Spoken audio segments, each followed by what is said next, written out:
Hi my cuties! मैं අහනකෝ ඔයාලට theory 100%ක් cover වුණත් ඔයාලා තියරි එකක් ඇතුළේ හැම දෙයක්ම දැනගෙන හිටියත් පේපර් එකක් හරියට ටයිම් එකට ඉවර කරගන්න බැයි නම් ඔයා බලාපොරොත්තු වෙන රිසල්ට් එක ඔයාට ලැබෙන්නේ නැහැ. ඔයා කොච්චර දේවල් දැනගෙන හිටියත් අවුරුදු දෙකක් වගේ කාලයක් ඇතුළත ඔයා ෆුල් සිලබස් එකම දැනගෙන හිටියත් අර එක්සෑම් එක වෙලාවේදී පේපර් එක දෙන්න ටයිම් එකට ඔයාට ඒ අදාළ ප්‍රශ්න වලට උත්තර ලියා ගන්න බැයි නම් ඉතින් අපිට හොඳ රිසල්ට් එකක් ගන්න බෑ. ඒ නිසා මේක හරිම වැදගත් ටයිම් මැනේජ්මන්ට් කියන එක. ඉතින් අද අපි බලමු කොහොමද පේපර් එකක් හරියටම ටයිම් එකට ඉවර කරගන්නේ කියලා. මගේ කාලේ මම කිසිම පේපර් එක ප්‍රශ්නයක්වත් ලියා ගන්න බැරුව අසරණුනේ නෑලම මම හරියටම ටයිම් එකට පේපර්ස් ඉවර කරා. ඉතින් ඒ දැනුමත් එක්ක තමයි මේ දේවල් ඔයාලට ෂෙයා කරගන්නේ. ඉතින් අද කතා කරනවා ටිප්ස් 5ක්. ඉතින් පළවෙනිම එක තමයි ඔයාලා තෝරගන්න ප්‍රශ්න පහ. මම සෙකන්ඩ් පේපර් එක ගැන හිතලා තමයි මේක කියන්නේ. ඔයා පේපර් එකක් දුන්න ගමන් ලියන්න පටන් ගන්න එපා ළමයි. ඉස්සර වගේ නෙමෙයි. දැන් ඔයාලට අමතර කියවියෙන් කාලයක් දෙනවා විනාඩි 10ක්. මම කියන්නේ විනාඩි 10ම මේ අරගෙන පේපර් එක කියවන්න කියලා. හැබැයි ඒ දෙන ටයිම් එක පොඩක් යූස් කරන්න. ඔයා ඔක්කොම නිකන් ප්‍රශ්න මුල ඉඳලා අකුර කියවන්නේ නැහැනේ. ඉතින් ඕන කෙනෙක් නිකන් උඩින් පල්ලෙන් බලාගෙන යන්න. ඔයා මොනවාද තෝරගෙන ඔයාට බැරි ඔයා හැම දෙයක්ම දන්නේ නැති වෙන්න පුළුවන්. ඔයාට මොනවාද හොඳටම ලියන්න පුළුවන් ප්‍රශ්න 5 කියලා ඉස්සෙල්ලාම තෝරගන්න එක හරිම වැදගත්. නැත්නම් ළමයි ඔයා මොකක් හරි ප්‍රශ්නයක් ලියලිය යනවා. ඊට පස්සේ මැදකදී තේරෙනවා මේ ප්‍රශ්නේ මට කරගන්න බැහැ කියලා. එතනින් අතහැරලා දාලා ඒ ප්‍රශ්නම සම්පූර්ණයෙන් කපලා තව ප්‍රශ්නයකට මූව් වෙනවා. එහෙම වුණොත් ඔයාගේ වෙන්නේ අර තියෙන ටයිම් එක අඩු වෙන එක. ඒ නිසා පළවෙනි වැදගත්ම දේ තමයි ඔයා තෝරගන්න ප්‍රශ්න 5 ඉස්සෙල්ලාම පේපර් එක ලියලා පේපර් එක ලියන්න කලින් පොඩක් කියවලා මාක් කරගන්න ඕනේ. දෙවෙනි වැදගත් දේ තමයි ඔයා එක ප්‍රශ්නයකට කොච්චර ටයිම් එකක් වෙන් කරනවද කියන එක. ඒක ඉතින් ගෙදර ඉඳලම ඔයාලට මේ හිතාගෙන යන්න පුළුවන්. සාමාන්‍යයෙන් මම මගේ කොමර්ස් තමයි මම කළේ කොමර්ස් ස්ට්‍රීම් එකේ. මගේ තියෙන සබ්ජෙක්ට් තුනටම මම හැමදාම එක ප්‍රශ්නයක් ලියන්න මම ගත්තේ විනාඩි 30ක් වගේ කාලයක්. ඉතින් අපිට ප්‍රශ්න 5යිනේ සාමාන්‍යයෙන් ලියන්න තියෙන්නේ. එතකොට ප්‍රශ්න 5 ලිව්වට පස්සේ තවත් විනාඩි 30ක් ඉතුරු වෙනවා. අන්නේ අන්තිම විනාඩි 30 මම යූස් කළා. මට ලියා ගන්න බැරි වෙච්ච ප්‍රශ්න තියෙනවාද? ඊට පස්සේ මම මොනවා හරි වැරදියට ලියලාද? සහ අර අන්තිම පැය භාගය ඉතුරු කරගන්න එක ගොඩාක් වැදගත් ළමයි. අර එක්සෑම් ටයිම් එකේදී එක්සෑම් හෝල් එකේදී එන කෙනා අරක අමුණන්න නූල් දෙනවා. එක ඒවත් එක්ක අපිට තව ප්‍රශ්නයක් ලියන එක එහෙම ලොකු මේකක් නෑ. ඒ නිසා හැමතිස්සෙම බලන්න ඔයා එක ප්‍රශ්නයක් පැය භාගයක් වගේ ඇතුළත ලියන්න. මං කියන්නේ එහෙමම කියලා. ඔයා ටයිම් එක දැම්මම වෙන් කරගන්න.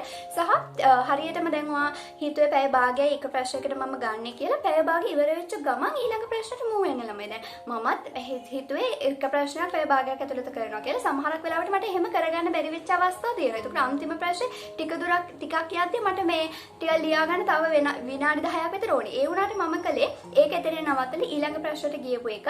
එහෙම කරගන්න බැරි වෙච්ච දේවල් කරන්න තමයි මම අර අන්තිම පැය භාගෙ තියාගත්තේ. මට ළමයි A level මේ 2022 A level මම කළේ. ඒකේ accounting paper එකේ මට පැය භාගෙ අන්තිම එක ඉතුරුත් වුණා. ඉතින් ඒ ටයිම් එක මට ගොඩාක් යූස්ෆුල් වුණා. මම කරපු දේවල් හරිද අර එකතු කරන අඩු කරන ඒවට පවා අපිට වැරදෙන්න පුළුවන් නම් මේ දේවල් බලන්න. ඉතින් දෙවෙනි ටිප් එක තමයි ඔයාලා දැන් ඉඳලම එක ප්‍රශ්නයකට කොච්චර වෙලාවක් ගන්නවද කියන එක හිතාගෙනම එක්සෑම් එකට යන්න. තුන්වෙනියට කියන්න ඕනේ අපිට ටිකක් වෙලාව යනවා එක ප්‍රශ්නයක් කියවුවට පස්සේ මොකද්ද මේකට ලියන්නේ කියලා කරුණු මතක් කරගන්න. එක තප්පරේ වුණත් හරිම වැදගත් ළමයි. ඔයාගේ එක්සෑම් ටයිම් එකේදී ඔයාලට තප්පරයක්වත් වැඩිපුර දෙන්නේ නැහනේ. ඒ නිසා අපිට අර දීලා තියෙන ටයිම් එකේ තප්පරේ වුණත් හරිම වැදගත්. ඉතින් ඔයාලට කරුණු මතක් කරගන්න ටිකක් වෙලා යනවා නම් දැන් සමහර වෙලාවට ලියාගෙන යද්දි කලින් මතකයි ලියාගෙන යද්දි අමතකයි. ඒ නිසා කරන්න පුළුවන් හොඳම දේ අර ප්‍රශ්නේ කියවද්දි ඉස්සෙල්ලාම පැන්සලෙන් ටිකක් කෙටියෙන් අර පොයින්ට් වශයෙන් මේක තමයි මම මේකට ලියන්න ඕනේ කියලා ලියන්න ඕනේ. සමහර පේපර්ස් වල දැකලා තියෙන සමහර පේපර්ස් වල අර පැන්සලෙන් ලියලා තියෙනවා මොනවද ලියන්න ඕනේ කියලා. අන්න ඒ වගේ ඔයාලට කරුණු මතක් වෙන්නේ නැත්නම් අර ලියාගෙන යද්දී එකපාරට ප්‍රශ්න කියවද්දී පැන්සලෙන් අර පේපර් එකේම ලියාගන්න. එතකොට ඔයාලට පුළුවන් උත්තරේ ලියද්දී ඒක දාලා එක දිගට ලියාගෙන යන්න. සහ අර මැද හිර වෙන්න තියාගන්න එපා. ඉස්සෙල්ලාම මොනවද මම ලියන්නේ කියන එක මතක් කරගන්න. සමහරක් වෙලාවට ඔය පැහැදිලි කරන්න කියාගෙන ටික දුරක් යද්දී ටිකක් ගැලපෙන්නේ නැහැ වගේ ටිකක් ගැලපෙන්නේ ආයි නිකන් ඒක කපලා ලියන්න හිතනවා. අනේ ඒ දේවල් කරන්න එපා. එහෙම වුණොත් ටයිම් එක ඉතින් නිකරුණේ නාස්ති වෙනවා. ඒක තමයි මගේ තුන්වෙනි ටිප් එක. හතරවෙනි ටිප් එක තමයි ස්පීඩ් එක. ළමයි ස්පීඩ් එක තමයි අපේ මේ ටයිම් එක ඉතුරු කරගන්න පුළුවන් හොඳම විදිහ. ඔයා කොච්චර වේගෙන් ලියනවද කියන එක මත ඔයාගේ ටයිම් එක ඉතින් තීරණය වෙනවානේ. සහ මේක නම් ඉතින් තනිකරම යන්නේ ප්‍රැක්ටිස් එක මත. ඔයාට කොච්චර වේගෙන් ලියන්න පුළුවන්ද කියන එක. ළමයි මෙහෙමයි අකුරු ලස්සන වෙන්න ඕනේ නැහැ. හැබැයි අකුරු පැහැදිලි වෙන්න ඕනේ. මම දැකලා තියෙනවා සමහර පේපර්ස් බලද්දි සමහර ළමයිගේ අකුරු කියව ගන්නත් බෑ. මට හිතා ගන්න බෑ මොනවද මේකේ ලියලා තියෙන්නේ කියලා. එහෙම වුණාම පේපර් එක බලන කෙනාගේ ඔළුවට යන්නේ මෙයා වැඩ කරන්නේ නැති කෙනෙක් මේක පේපර් එක බලන්නත් එපා වෙනවනේ. අන්න ඒ වගේ දේවල්. මේ ලස්සනට ලියන්න ඕනේ නැහැ. දැන් මට හරිම ලස්සනට අකුරු ලියන්න පුළුවන්. මගේ ටියුට් වල කිසිම කැත අකුරක් නැහැ. මම ටියුට් හරිම පිළිවෙලට හරිම ලස්සනට ලිව්වා. හැබැයි මගේ ටියුට් එකකුයි පේපර් එකකුයි අරගෙන බලද්දි නිකන් මල්ලි වෙන්නේ නැහැ වගේ. ඒක හත්පසින්ම වෙනස්. අරක මම වේගෙන් ලියනවා සහ අකුරු පැහැදිලි. වේගෙන් පැහැදිලිව කොහොම හරි කියව ගන්න පුළුවන් විදිහට ලිව්වා නම් හරි. ඉතින් ස්පීඩ් එක ඔයාගේ අනිවාර්යෙන්ම ටයිම් එකට බලපානවා. ඊට පස්සේ මගේ අන්තිම ටිප් එක තමයි ඔයාලා යූස් කරන පෑන. ළමයි පෑන මෙහෙමනේ. දැන් සමහර පෑන් තියෙනවා සමහරුන්ට අල්ලලා ලියන්න ටිකක් හරි නෑ. සමහර පෑන් වල සමහරු කැමතිත් නෑ. අන්න ඒ නිසා ඔයා මේ නිතරම යූස් කරන පෑනක් ගෙනියන්න. සහ අලුතින්ම මේ එක්සෑම් එක දැන් අද තියෙන එකට මේ පේපර් එක 12ට කඩේට ගිහිල්ලා මේ පෑනක් අරගෙන යනවා. එහෙම එපා. අර පොඩක් ලියලා ටිකක් ලියලා ඉතුරු වෙලා තියෙන පෑනක් එහෙම ගෙනියන්න. එතකොට ඔයාලට ලේසියෙන් ඒක ලියා ගන්න පුළුවන්. සහ ගොඩක් අය අහනවා අර කළු පෑන නිල් පෑන අන්න එහෙම මාරු කර ලියන්න ඕනද කියලා. මම කවදාවත් මගේ පේපර් එකක එහෙම පෑන් දෙකක් මාරු කර ලිව්වේ නෑ ළමයි. එහෙම අර ලස්සනට ලකුණු දෙන්නේ නැහැනේ.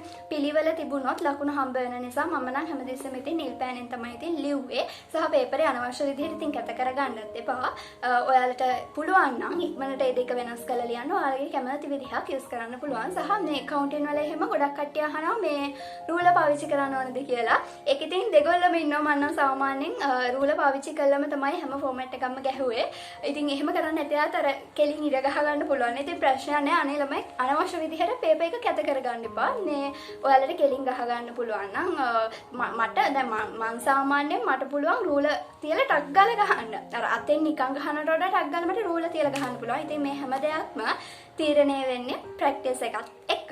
ඉතින් මේ දවස්වල කතා කරලා තේරුමක් නෑ මෙහෙම කරන්න, මෙහෙම පාඩම් කරන්න, මේ ප්ලෑන් එකට වැඩ කරන්න කියලා. ඉතින් මේ දවස්වල කියන්න තියෙන්නේ මේවා තමයි.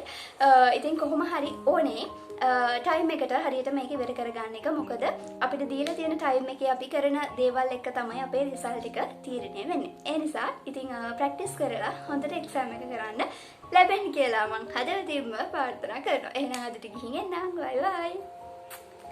ආදරේ.